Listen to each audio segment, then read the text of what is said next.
Hello students, welcome to my YouTube channel CS and IP Tutorials. Today we will be discussing Computer Science class 11th topic, that is Boolean algebra. Now what is Boolean algebra? It is Boolean plus algebra. Algebra is the term you are very much familiar with. Boolean एक थोड़ा सा नया concept आ गया, तो जान लेते हैं अब ये क्या है.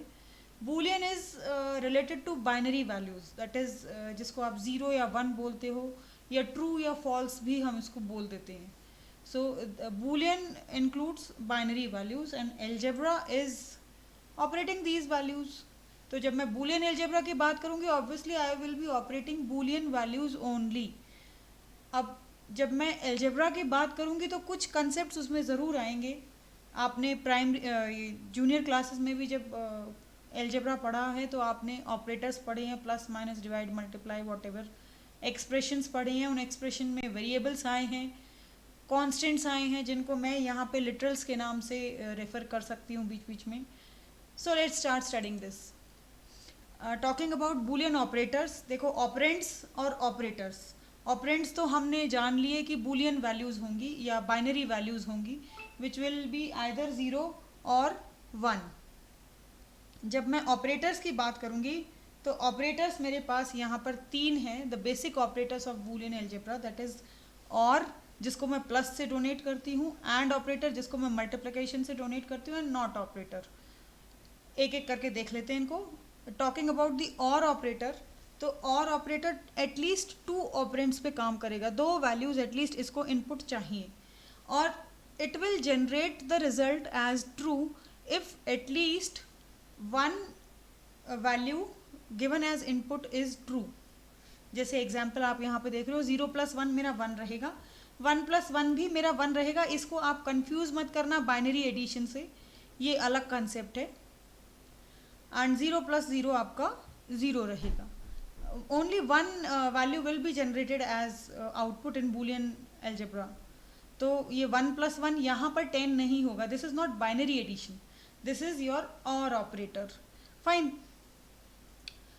प्रैक्टिकल इम्प्लीमेंटेशन की इसकी बात करूं अगर मैं, तो इट इज़ समथिंग लाइक कि मैं 2 कंडीशंस को कंबाइन कर रही हूँ and if at least 1 condition is true the result is true. जैसे अगर मैं बात करूँ, आप 11th क्लास में एडमिशन लेने आए हैं किसी स्कूल में, मेरे ही स्कूल में लेट्स से 11th क्लास में एडमिशन लेने आए. व्हाट आई वांट, मैं आपको बोलती हूँ या तो मुझे आपके प्रीवियस स्कूल की, लेट्स सपोज आप साइंस में एडमिशन लेना चाहते हैं, तो मैं बोल रही हूँ कि या तो मुझे आपकी प्रीवियस स्कूल की साइंस की टीसी चाहिए, 11 साइंस की. अगर 11 आर्ट्स की टीसी होगी तो आपको 11 साइंस में एडमिशन नहीं मिलेगा. फाइन. तो मेरी कंडीशन क्या है कि या तो आपके पास आपकी प्रीवियस स्कूल की 11 साइंस की टीसी होनी चाहिए, या फिर आपके 10th क्लास में मिनिमम 60% मार्क्स मेरे को चाहिए.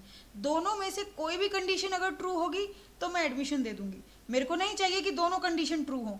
दोनों कंडीशन ट्रू होंगी तो भी एडमिशन मिल जाएगा, दोनों में से एक कंडीशन ट्रू होगी तो भी एडमिशन मिल जाएगा. तो it is something like that. वही आपका और ऑपरेटर हो गया. Fine. Then talking about and operator, ये मल्टीप्लिकेशन है और ये भी very similar to or operator. 2 operands इसको मिनिमम चाहिए, 2 से ज़्यादा ऑपरेंड्स हो सकते हैं. इट इज़ नॉट रिक्वायर्ड कि आप 2 ही ऑपरेंड लोगे. 2 से ज़्यादा भी हो सकते हैं, 3 भी हो सकते हैं, 4 भी हो सकते हैं, कितने भी हो सकते हैं, बट मिनिमम 2 चाहिए. It is represented as multiplication and it will generate the result as true if all the inputs are true. For example, I am saying you want to let's say you want to cast vote. तो आप vote कब cast कर सकते हो? When you are 18+ and you have the citizenship of India. अब ये दोनों conditions true होनी चाहिए तो ही आप वोट डाल सकते हो. इन दोनों में से एक भी कंडीशन अगर सेटिस्फाई नहीं हो रही है तो you are not eligible to cast vote. तो वही कंसेप्ट कुछ यहाँ पर अप्लाई हो जाता है दैट मेरे को जितने भी मेरे इनपुट हैं सबके सब ट्रू चाहिए तो ही मेरा आउटपुट ट्रू होगा. Moving on to the next operator, the last operator, not operator. ये क्या करता है? जो इनपुट मिला है उसको नेगेट कर देगा. It is represented by your apostrophe sign. कई बार हम ऊपर भी बार लगा देते हैं. तो जो आपका नॉट ऑपरेटर, अगर मैं किसी भी ऑपरेंड पे अप्लाई करूँगी, and this is the unary operator. इसको 2 ऑपरेंड नहीं चाहिए, ये सिर्फ एक ऑपरेटर पे एक ऑपरेंड पे काम करेगा, सिर्फ एक इनपुट वैल्यू. और जो इनपुट वैल्यू होगी उसका ऑपोजिट मेरे को आउटपुट मिल जाएगा. सो this is about the operators. अब एल्जेब्रा की जब हम बात कर रहे थे तो ऑपरेंड्स, ऑपरेटर्स, तो ऑपरेंड्स मेरे क्या होंगे, बूलियन वैल्यूज या बाइनरी वैल्यूज. ऑपरेटर्स मेरे ये बेसिक 3 ऑपरेटर्स हो गए that we will be studying about. Now coming to expressions. अब एक्सप्रेशन क्या होगा, ऑपरेटर्स और ऑपरेंड्स का combination, any random combination of operators and expressions. ठीक है, जिसका फाइनल रिजल्ट हमेशा आपका कोई ना कोई बाइनरी वैल्यू ही होगी, कोई ना कोई बूलियन वैल्यू ही होगी. आई वुड नॉट से बाइनरी वैल्यू, क्योंकि बाइनरी वैल्यू में तो 1101 भी बाइनरी वैल्यू है, नहीं, बूलियन वैल्यू होगी. मतलब it will either evaluate to true और it will evaluate to false. तो these boolean expression जो है they can include boolean values, boolean variables, boolean literals या जिसको आप constants बोल सकते हो. For example true and true, ये एक आपका boolean expression हो गया. ये ट्रू ट्रू ये दोनों के दोनों क्या हैं, constants हैं या literals हैं. या अगर मैं बोलूँ ट्रू और फॉल्स तो ये भी एक एक्सप्रेशन हो गया. 0 and 1 ये भी एक एक्सप्रेशन हो गया. a plus B plus 0 plus a into C. अब ये मैंने थोड़ा सा कॉम्प्लिकेटेड ले लिया, तो बहुत ज़्यादा भी नहीं है, थोड़ा सा ही है. इसमें मैंने आपको कांस्टेंट भी लेके दिखा दिया, ऑपरेटर्स भी मैंने लिए हैं और मैंने वेरिएबल्स भी लिए. अब ये ए बी या ए सी जो हैं ये मेरे वेरिएबल्स हैं, बूलियन वेरिएबल्स. मतलब ए बी और सी की वैल्यू बूलियन ही होगी, दैट इज़ माई कंडीशन. तो ऐसा कोई भी आपको एक्सप्रेशन दिखेगा that will be your boolean expression. इसी तरीके से A and B is equal to C. अब मैं मतलब उस रिजल्ट का नाम दे रही हूँ C. So this is also a boolean expression की, मतलब मैं ए एंड बी ऑपरेट कर रही हूँ और जो मेरा आउटपुट आ रहा है I am naming that output as C. So these all are few examples of your boolean expressions. Then talking about truth table, तो truth table जो आपकी होती है is tabular representation of कि किसी भी expression में जो मेरे input हैं उन सभी input का all possible combinations और उसके respective क्या उसका result आ रहा है will be the truth table for that particular expression. जैसे अगर मैं बात करूँ और ऑपरेटर की, तो और ऑपरेटर का एक्सप्रेशन क्या बनता है, if X and Y are my variables तो X plus Y is the expression for or operator.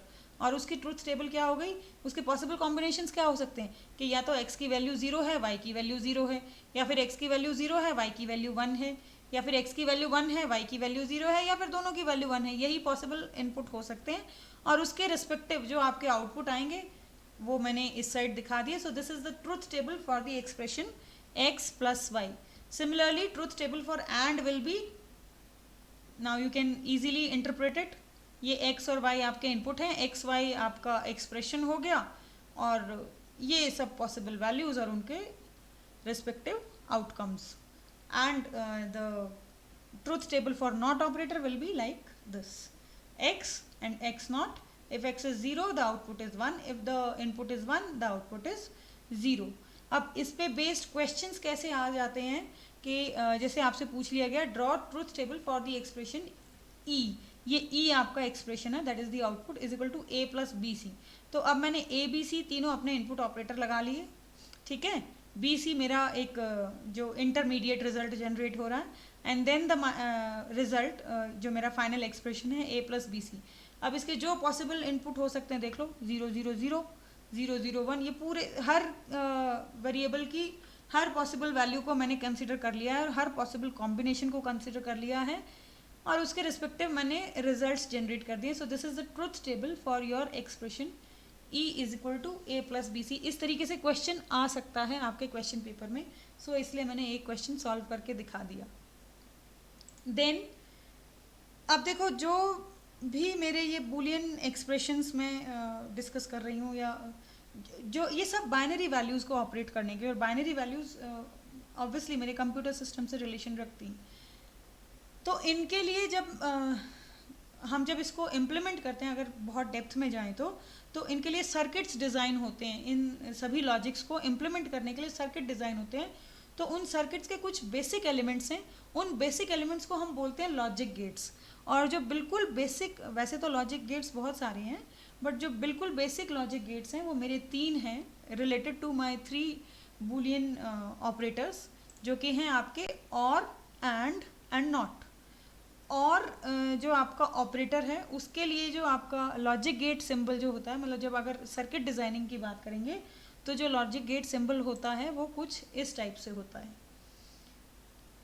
I am not saying that कि आप फिजिकली उसको देखोगे सर्किट को तो वो ऐसा ही दिखेगा, नहीं, ये सिर्फ उसका एक रिप्रेजेंटेशन है। मतलब अगर हमें बोला जाएगा, उसके क्वेश्चंस भी हम आगे डिस्कस करेंगे, कि अगर बोला जाता है कि सर्किट डिज़ाइन करो फॉर सम पर्टिकुलर एक्सप्रेशन, तो वहाँ पर मैं और गेट को कुछ इस तरीके से रिप्रेजेंट करूँगी कि let's suppose A and B are my input values, तो ए प्लस बी उसके लिए ये वाला मेरा और सिंबल होगा। And the truth table you very well know इसकी ट्रूथ टेबल क्या होगी, पीछे भी हमने डिस्कस की है। सिमिलरली एंड ऑपरेटर का जो आपका सिंबल होगा वो होगा ये डी फॉर्म में, रिप्रेजेंटेड विद योर डॉट या मल्टीप्लिकेशन यू कैन से। इसकी भी ट्रूथ टेबल हम पीछे देख चुके हैं, सेम ट्रूथ टेबल मैंने यहाँ पर भी बना दी है। लॉजिक गेट के रिलेटेड अगर ट्रूथ टेबल पूछ ली जाए तो you must be answerable. And then you have the not gate. Not gate आपका कुछ इस तरीके से सिंबलाइज होता है, and this is the truth table for your not gates. So that's it. ये आपके लॉजिक गेट्स हुए, ये बेसिक लॉजिक गेट्स हैं। अभी हम बूलियन अलजेब्रा ज़्यादा डेप्थ में नहीं पढ़ेंगे, सिर्फ बेसिक ही हमें पढ़ना है। Later on in the next class we will discuss about the details. So the last topic of this chapter is De Morgan's theorem. ये बहुत इंपॉर्टेंट थ्योरम है आपकी बूलियन अलजेब्रा की, and this theorem states that it has two statements. It states that A into B complete negation, negation को हम apostrophe से भी दिखा सकते हैं, नहीं तो इस तरीके से भी दिखा सकते हैं, anyway you can write it. So A into B या A and B complete negation is equal to A negation और बी नेगेशन। एक और जो स्टेटमेंट है डी मॉर्गन्स थ्योरम की ही, that is A plus B complete negation, या आप यूँ कह लीजिए ए और B complete negation is equal to A negation multiplied by B negation, या फिर A negation and B negation. और इसका प्रूफ हम अब देखते हैं। तो हमने ट्रुथ टेबल बना ली है इस एक्सप्रेशन के रिलेटेड। ए और बी मेरे दो इनपुट हैं, उनकी सारी पॉसिबल वैल्यूज़ ले ली। अब ए इंटू बी क्या हो सकता है रिस्पेक्टिव टू द इनपुट्स, तो वो 0 0 0 1, ये मेरी ए एंड बी की ट्रुथ टेबल हो गई। ए एंड बी का कंप्लीट नेगेशन किया तो इसका ऑपोजिट हो गया, 0 का 1 हो गया, 0 का 1 हो गया, 0 का 1 हो गया, 1 का 0 हो गया। अब हम राइट हैंड साइड को देख लेते हैं, ये तो हमारी लेफ्ट हैंड साइड हुई। अब राइट हैंड साइड को देख लेते हैं, तो ए और बी और उनके इंडिविजुअल नेगेशंस और फिर उनका और, तो आप करके देख लेना बेशक, यही आपका आएगा 1 1 1 0। और अब हम देख रहे हैं कि हमारा ये वाला जो कॉलम है और ये वाला जो कॉलम है बिल्कुल सेम है, इक्वल है, so hence my theorem is proved. Similarly अगर मैं सेकेंड स्टेटमेंट की बात करूं डी मॉर्गन्स थ्योरम की, तो उसको भी मैंने ट्रूथ टेबल से ही यहाँ पे प्रूव करके दिखा दिया है। यू कैन सी है दैट ये वाला कॉलम और ये मल्टीप्लिकेशन वाला कॉलम मेरा सेम आया, जो कि मेरे LHS और RHS हैं। So hence my D Morgan's theorem is proved. In next video I will discuss few questions related to this topic जो आपको एग्जाम में पूछे जा सकते हैं, हम उनको सॉल्व करके देखेंगे so that you can better understand the concept. I hope this helps you. Thank you so much.